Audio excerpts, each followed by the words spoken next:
Komisi Nasional Hak Asasi Manusia Perwakilan Sumatera Barat bertekad terus mengawal kasus penembakan tersangka judi oleh anggota polisi di Muaro Labuh, Kabupaten Solok Selatan. Sejak awal, Komnas HAM telah memonitor dan mengikuti kasus yang menewaskan Deki Susanto itu. Menurut Sultanul Arifin, Kepala Kantor Perwakilan Komnas HAM Sumbar, pihaknya telah memberitahukan kasus ini kepada Komnas HAM Pusat di Jakarta. Dan rencananya tim dari Komnas HAM Pusat akan terjun ke lokasi untuk mencari fakta.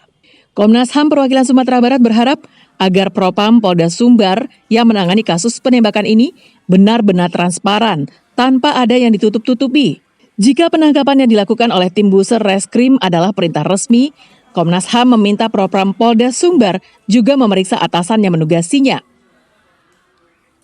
Harus dihukum secara setimpal, berharap bahwa hukum tidak tumpul ke atas, tajam ke bawah, tapi harus adil dan berimbang.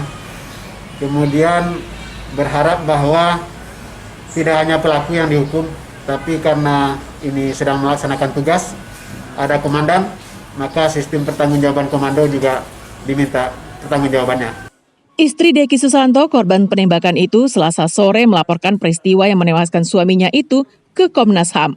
Ia berharap agar semua pelaku yang terlibat dalam penembakan suaminya bisa dihukum setimpal. Bapak Presiden, Bapak Kapolri, dan Bapak Kapolda menindaklanjuti kasus ini setuntas-tuntasnya. Semua oknum yang terlibat di dalam penembakan suami saya harus dihukum. Penembakan terhadap Deki Susanto oleh anggota Reskrim Polres Solok Selatan terjadi Rabu sore di Kecamatan Sungai Pagu, Solok Selatan. Deki saat itu diburu oleh 6 orang anggota Buser karena dituduh sebagai pelaku perjudian.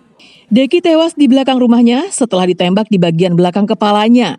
Penembakan itu disaksikan langsung oleh istri dan anaknya yang masih balita. Propam Polda Sumbar sudah menetapkan 1 orang sebagai tersangka penembakan, yaitu Brigadir Kasep Prianto, pemilik senjata jenis revolver yang menewaskan Deki. Dari Padang, Robiham melaporkan.